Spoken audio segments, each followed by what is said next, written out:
So now we need to come down and create a watermark height and also a watermark width value.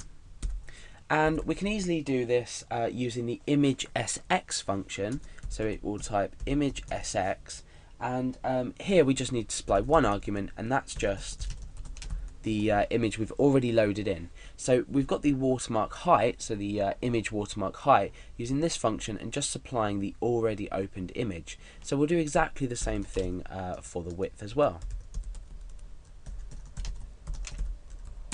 Okay, so now we've successfully loaded in the watermark and the watermark height and width from this watermark that we've already created.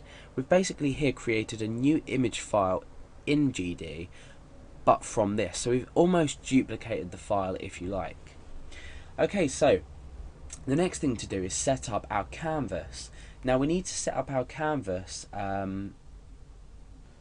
by basically using our image create true color function, and that's going to go inside a variable called image.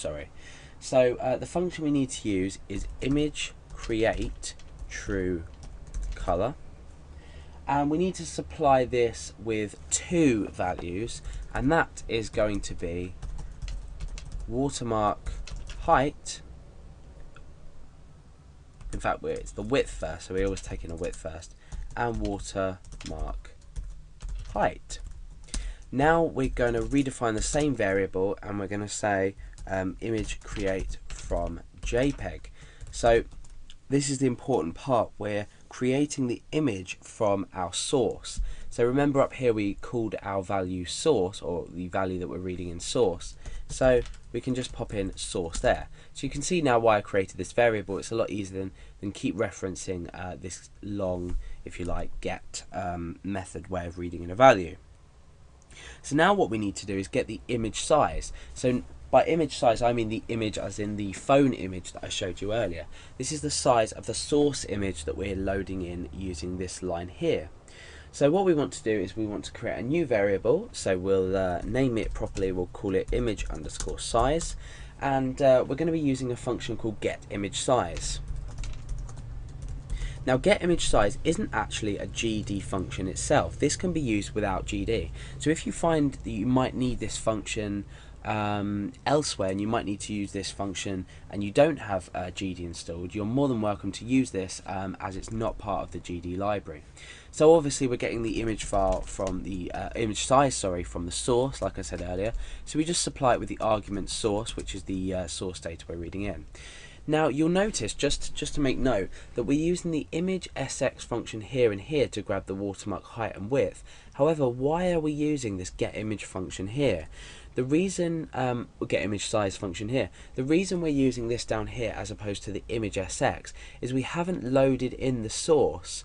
Well, we have, but what we want to do is we want to read the get image size from the source, which is the file that we're supplying with. So we're using this without loading the image in first. And as we've done here, create image from P, we've used this function here, but here we're just using the get image size, and this is going to read it in as an array. So now what we can do is we can set two variables, that's x and y. Now these two variables are going to be the positioning for our watermark. Now remember I said that we're going to have it 10 pixels from the bottom and 10 pixels from the side. So we need to take this into account when we're minusing values, because let's say my text editor at the moment was an image. The top here would be at 0, and then we'd go all the way down here positively and all the way down here positively. So what we want to do is we want to start here and minus 10 and minus 10, so we're going to end up around here. Then we can display our watermark here. So let's change this x variable, and like I said, image size is read in as an array, and the first element of the array, so element 0, let's just type it out so we can see what we're doing, is equal to the width of the image. So the first one, which is 0, is equal to the image width. So now what we can do is say the image width overall minus the watermark width Remember, we got the watermark height and width over here earlier. I've just noticed that the I've supplied the wrong function in here. Image sy is for height, and image sx is for the width. So let's just change these around so they're in order as we're supplying them. So yeah, sorry about that. If you go back, if you're following this tutorial as it is, we've got image x and y. So we've got x and y for the width and the height. So the watermark width is now going to be -10, because like I said, I want it 10 pixels away width wise. Now height wise, I want it 10 pixels away as well, but this time for the image size, which is now an array, we want that to 1, because that's going to represent the height. So 1 is representing the height. So let's do exactly the same. We're using exactly the same structure. We want to say watermark height -10. Okay, so let's just recap on what we've done. We've loaded the image in as a file name. We've created the logo, which is the watermark, evidently. We've created that in from a PNG file, because we're using a PNG file. We've grabbed the width and the height of the watermark, so we can do things with it down here. We've created an image and loaded in our image that we've created from our JPEG. So we've image create from JPEG source, which is the file name that we've loaded in.